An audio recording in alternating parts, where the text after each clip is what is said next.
Bismillahirrahmanirrahim. Assalamualaikum warahmatullahi wabarakatuh. Alhamdulillahirabbil alamin wassalatu wassalamu ala asyrafil anbiya'i wal mursalin wa ala alihi wa sahbihi ajma'in. Asyhadu an la ilaha illallah wahdahu la syarikalah wa asyhadu anna Muhammadan abduhu wa rasuluhu la nabiyya ba'dah. Alhamdulillah, pertama-tama tentu saja kita sama-sama ucapkan rasa syukur kita kepada Allah Subhanahu wa taala yang mana alhamdulillah di hari ini kita masih bisa bertemu kembali, bisa berkumpul kembali, insya Allah semuanya dalam keadaan sehat walafiat. Selanjutnya, sholawat dan salam senantiasa kita curahkan kepada suri tauladan kita Nabi Muhammad Sallallahu Alaihi Wasallam, manusia mulia yang pernah berjalan di muka bumi, manusia sempurna yang senantiasa kita harapkan syafaatnya, dan kita berharap semoga ketika kita berjumpa dengan beliau, di mana dalam keadaan beliau mengenal kita sebagai bagian daripada umatnya, maka kita memohon kepada Allah agar kita diistiqomahkan dalam jalan kebaikan, dalam jalan agama Islam, dan semoga ketika kita menghadap kepada Allah, maka Allah nggak akan melihat kecuali yang baik-baik daripada kita. Amin ya Rabbal Alamin. Baik, mungkin langsung saja di kesempatan kali ini sedikit Nadia akan membahas atau membicarakan tentang pengaturan Allah dalam perjalanan takdir. Ya. Jadi di sini Nadia ingin sampaikan bahwasanya satu ketakutan atau satu kekhawatiran itu adalah satu jenis penyakit sendiri di dalam diri kita. Makanya Allah bilang di dalam Al-Quran, Alladzi at'amahum min ju'i wa amanahum min khauf. Nah, gitu. Karena ini penting banget gitu. Rasa aman dari ketakutan itu penting banget. Rasa aman dari kekhawatiran itu penting banget. Misalnya gini, ketika kita kehilangan mungkin seseorang yang mana orang itu dekat banget sama kita, yang mana mungkin dalam kesehariannya selalu sama kita, tapi ketika kita kehilangan itu rasanya mungkin dalam tanda kutip stres, ya. Dalam tanda kutip mungkin kita stres ketika kehilangan. Tapi alhamdulillahnya ketika itu kita kan selalu diingetin. Misalnya mungkin entah dari teman, kan, dari sahabat, dari saudara, ataupun dari guru tentang bagaimana harusnya pandangan kita sebagai seorang muslim atas ketentuan Allah, pandangan muslim atas qadanya Allah. Itu di sini ada dua. Yang pertama yang pertama adalah ridho sama qadanya Allah. Yang kedua adalah sabar. Kita harus yakin bahwa ya ini semua terjadi atas pengaturannya Allah gitu.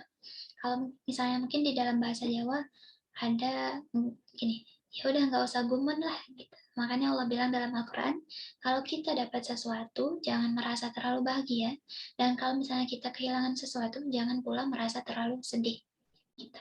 Jadi biasa-biasa aja. Lalu kemudian jadi gini, perjalanan takdir ini tiap kita pasti punya ya. Sudah Allah tentukan masing-masingnya. Dari sejak kita dalam kandungan, tentang siapa jodohnya, tentang gimana takdirnya, tentang seberapa rizkinya. Dan saya kebagian sebuah kisah yang seperti ini. Dan kawan-kawan dengan kisahnya juga masing-masing. Dan yang perlu kita sadari, setiap perjalanan yang kita jalani dari misalnya dari bayi, di situ kita nggak bisa memilih ingin lahir dan dibesarkan oleh keluarga mana, atau di mana, atau seperti apa, kita nggak bisa milih. Dan kesemuaan itu semua udah Allah aturkan dengan sangat sempurna. Ya, sampai ke detil yang paling detil yang mungkin tanpa kita doa pun udah Allah kasih yang paling baik, yang paling pas untuk diri kita masing-masing. Gitu. Sedikit cerita di sini dulu waktu ketika Nadia di pondok, ya, Ustazah ada cerita tentang seorang penghafal Al-Quran yang Masya Allah luar biasa. Dia di situ diceritakan di mana diuji, ya, beliau ini diuji dengan sedemikian rupa ujian sampai di suatu titik beliau di situ lagi dalam keadaan terpuruk banget, ya, lagi dalam keadaan down banget gitu. Di situ beliau intinya berkata gini, "Ya Allah, mulai saat ini Engkau nggak usah ikut-ikut lagi dalam hidupku. Aku sholat cukup, ya sholat kita, tapi kemudian kebahagiaan apapun itu Engkau nggak usah ikut-ikut lagi dalam hidupku." Sampai gitu, teman-teman. Tapi Masya Allahnya, karena kecintaan beliau sama Al-Quran itu luar biasa, ya. Akhirnya Alhamdulillah, beliau bisa kembali lagi untuk cinta sama Al-Quran, bisa kembali lagi untuk dekat sama Allah. Gitu. Lalu kemudian Nadia pernah mendengar sebuah hadis, ya, yang mana hadis qudsi kalau nggak salah, yang bunyinya gini, kalau nggak salah ya. Misalnya nanti teman-teman bisa dicek lagi. Intinya adalah apabila apabila Allah mencintai seorang hamba, Allah akan memanggil Jibril dan mengatakan, sesungguhnya aku mencintai si Fulan, maka cintailah dia. Nah, maka di situ Jibril pun mencintai hamba tersebut. Lalu kemudian Jibril berseru kepada penduduk langit. Jibril mengatakan, sesungguhnya Allah mencintai si Fulan, maka cintailah dia. Maka di situ seluruh penduduk langit pun ikut turut mencintai si hamba tersebut. Nah, di sini Masya Allah sekali ya. Nah, dari setelah Nadia mendengar hadis ini, Nadia jadi punya satu kesadaran lah. Jadi pintu hatinya tuh kayak terbuka saat dengar hadis itu. Terus itu Nadia mikir, kayaknya ini nih satu cinta yang mana kalau misalnya Nadia perjuangkan mati-matian, Nadia perjuangin abis-abisan, Nadia perjuangin jor-joran gitu. Di situ Nadia nggak bakal pernah nemu kecewa. Malah justru kita yang akan dapat balasan atau feedback yang luar biasa. Akhirnya di situ Nadia putusin untuk mulai coba deh buat deket sama Allah gitu. Dulu pas masuk awal pesantren ya, itu lagi semangat-semangatnya, dan di situ ada begitu banyak pasang surut tentunya dalam jalan kehidupannya dia. Sehari semangat, besoknya udah malas gitu. Karena keep on the track tuh beneran lebih susah daripada pas mutusin buat memulainya, ya kan? Kalau misalnya kita mulai kan ya tinggal mulai aja gitu, tapi berusaha keep going-nya itu luar biasa banget. Mungkin kita juga pernah gitu, dan mungkin kita yang sekarang pun belum sepenuhnya benar, belum sepenuhnya 100% menjadi hamba yang sebenar-benarnya hamba, tapi insya Allah maksudnya sekarang kita lagi proses untuk itu, ya, kita lagi berusaha untuk menjadi hamba yang sebenar-benarnya hamba. Kembali lagi, tentu di titik itu tadi, ketika kita ikrarkan cinta kita kepada Allah, tentu harus ada pembuktiannya, ya kan? Pasti. Karena gini, yang paling penting dari pembahasan soal cinta adalah cinta itu selalu punya konsekuensi. Semakin kita punya keinginan yang benar-benar, pastikan yang lainnya kita usahakan buat singkirkan keburukan-keburukannya. Ya walaupun kembali lagi itu semua nggak semudah itu ya, nggak mudah. Karena ketika kalimat ikrar cinta kita ke Allah, selanjutnya pasti bakal kita masuk ke dalam fase pembuktian. Nah, jadi pas waktu itu tuh ceritanya gini, Nadia berdoa sama Allah ketika dengar hadis tadi ya. Kayak, ya Allah, pingin deh masuk ke golongan tadi, golongan yang disebutin di hadis tadi. Jadi hamba yang mencintai Allah, juga menjadi hamba yang dicintai oleh Allah. Hamba yang mencintai juga dicintai sama Allah. Ya walaupun bisa dipastiin ketika kita berikrar seperti itu pasti akan ada aja pembuktiannya. Nah, dari sini akhirnya Nadia dapat satu kesimpulan bahwa jalan menuju cintanya Allah adalah salah satunya misalnya sedikit lebih mengenal tentang banyaknya hal dalam Islam, dan tentunya mungkin dari Al-Quran. Ya, waktu itu tuh ceritanya tekadnya tuh kuat banget kan, pengen banget jadi hamba yang dicintai sama Allah, pengen banget buat ngafal Quran setelah lulus gitu ya, dulu Nadia seperti itu. Ketika tekadnya makin kuat di situ juga beriringan dengan ujian-ujian yang luar biasa.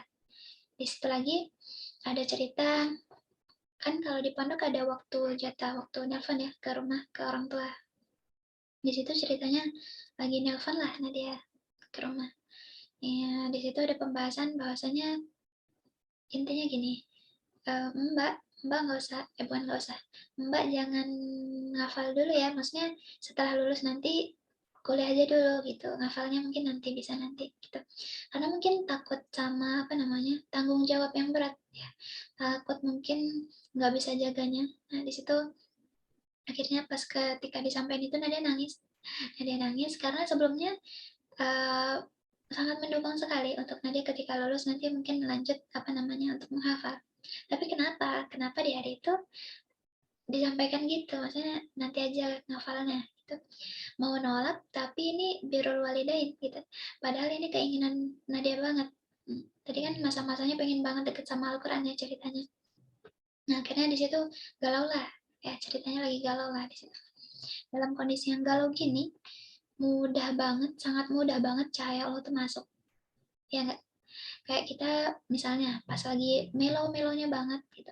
Pengennya tuh deket-deket terus sama Allah. Pengennya tuh curhat terus sama Allah sampai nangis-nangis gitu kan. Nah, di situ Nadia mikir, katanya kalau misalnya kita milih sesuatu karena Allah, kita nggak akan temui kekecewaan di dalamnya. Tapi kenapa gini gitu? Nadia dulu mikirnya gitu. Nah, kemudian entah Nadia lupa tepatnya kapan, ya hari-hari berikutnya. Intinya malam itu Nadia lagi galau, asik galau ya. Intinya malam itu Nadia lagi duduk depan asrama, lagi tilawah ceritanya, lagi tilawah. Lalu kemudian ketika tilawah, tiba-tiba gempa.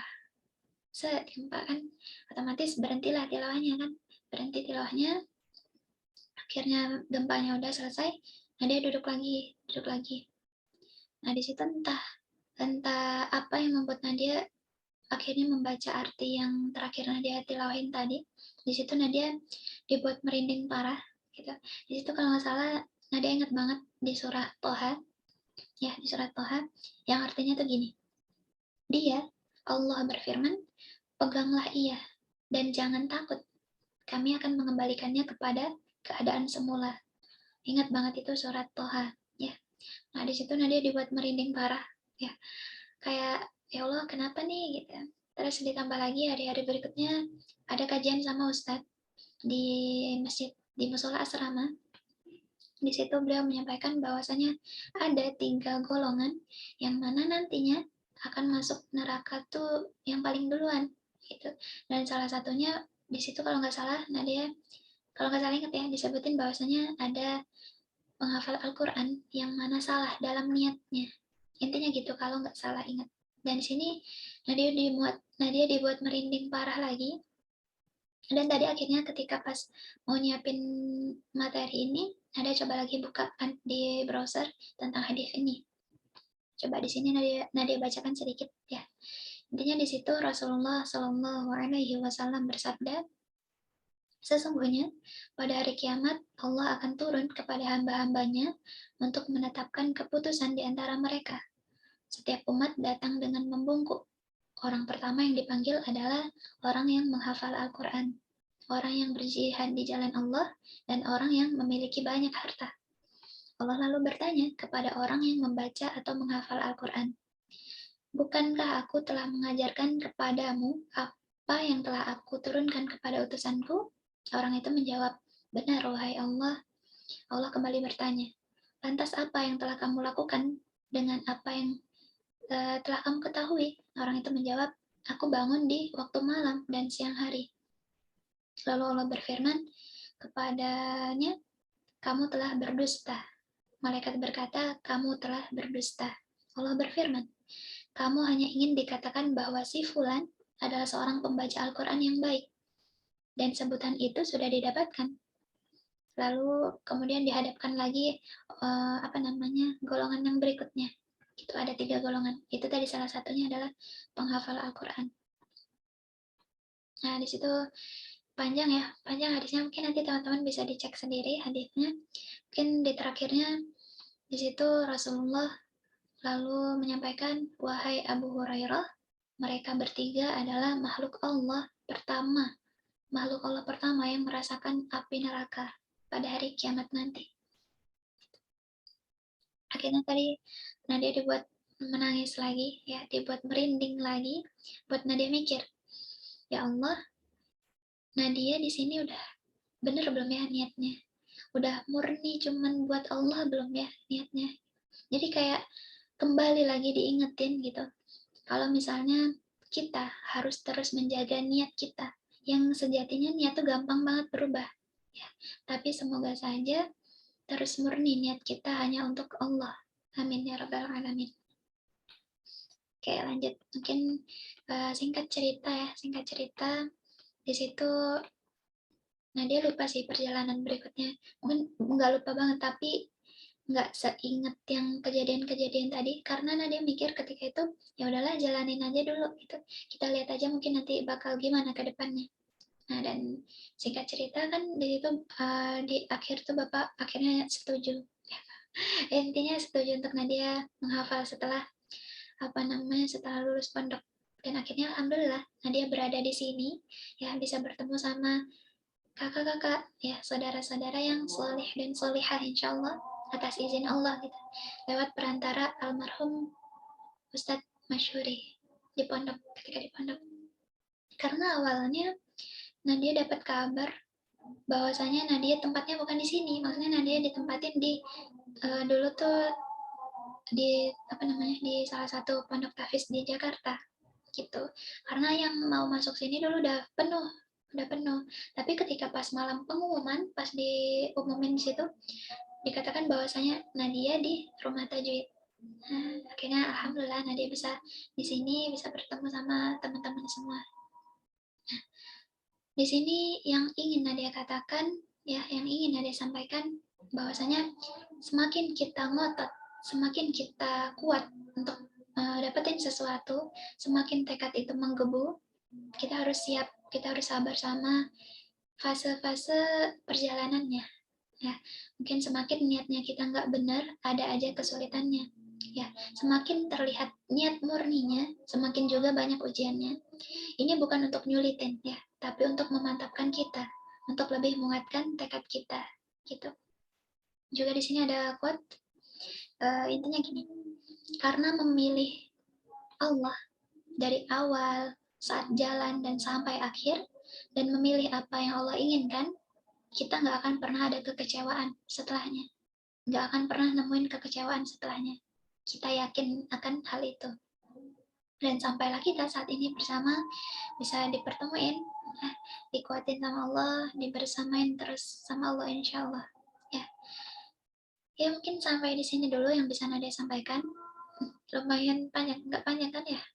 Ya, semoga kita semua terus Allah jaga dalam ketaatan, terus Allah istiqomahkan kita untuk bisa terus sama Al-Quran, untuk bisa terus cinta sama Al-Quran, juga cinta sama Allah tentu saja, untuk bisa terus kita hingga nanti kita bertemu lagi, ya berkumpul lagi di surganya Allah. Jadi yang mana semoga nggak cuman kita dipertemuin aja di dunia, semoga kita pun dikumpulkan nantinya di surganya Allah, surga yang paling tinggi, ya surga Firdaus. Nah, habis itu mungkin gimana sih caranya? Sedikit lagi ya, sedikit lagi. Gimana sih caranya supaya bisa kita dikumpulkan lagi nanti di surga yang paling tinggi? Ya, lagi-lagi caranya adalah kita jadikan Allah yang sebagai tujuan utama kita. Jadi saat mungkin nanti ke depannya dalam perjalanan ini kita ngerasa nggak enak, kita melihat ada susahnya, pasti ya yang namanya hidup kan nggak selalu enak. Pasti ada yang nggak enaknya gitu kan. Kita harus ingat terus bahwasanya tujuan kita nih sama-sama satu, yaitu ke Allah. Jadi ya mungkin nanti ketika di perjalanannya ada mungkin sedikit salah paham, semoga cepat tereda, walaupun mungkin ada sedikit marah-marahnya gitu. Semoga sebentar, mungkin dalam hitungan menit doang. Jadi jangan gengsi untuk jangan malu untuk meminta maaf duluan. Gitu. Jadi kembali lagi tujuan kita ke Allah, jangkarnya tuh lurus ke Allah. Jadi misalnya kalau mata kita kan lurus, ya lurus ke Allah. Tapi kalau mata kita sedikit tengok kanan atau kiri, ya ada lubang, tetap aja mungkin nengoknya sedikit aja, habis itu kembali lagi lurus ke depan, nengoknya ke Allah. Gitu. Jadi intinya maksudnya adalah gini, kita percaya aja sama pengaturannya Allah. Hal baik kayak apa lagi yang ingin kita minta sama Allah? Karena next chapter kita adalah kematian, gitu ya. Coba aja misalnya kalau pengaturan Allah tuh nggak super tepat, dan kita nggak percaya bahwa pengaturan Allah itu yang terbaik, yang maha tepat, sudah selesai semua. Gitu. Jadi kita percaya aja sama pengaturan Allah dalam takdir kita. Tentu saja dibarengi dengan doa juga, usaha dari setiap kita. Mungkin sampai di sini dulu yang bisa Nadia sampaikan. Nadia nggak mengatakan bahwasannya apa yang Nadia sampaikan adalah cerita inspiratif, enggak. Mungkin teman-teman punya cerita masing-masing dan mungkin itu lebih inspiratif lagi, ya, karena kita punya cerita masing-masing, kita punya kisah masing-masing, dan jadikan itu sebagai pelajaran untuk kita ke depannya lebih menjadi hamba yang baik lagi. Semoga apa yang Nadia sampaikan bisa kemudian kita ambil manfaatnya. Atas segala kurangnya Nadia mohon maaf. Nadia akhiri. Wassalamualaikum warahmatullahi wabarakatuh.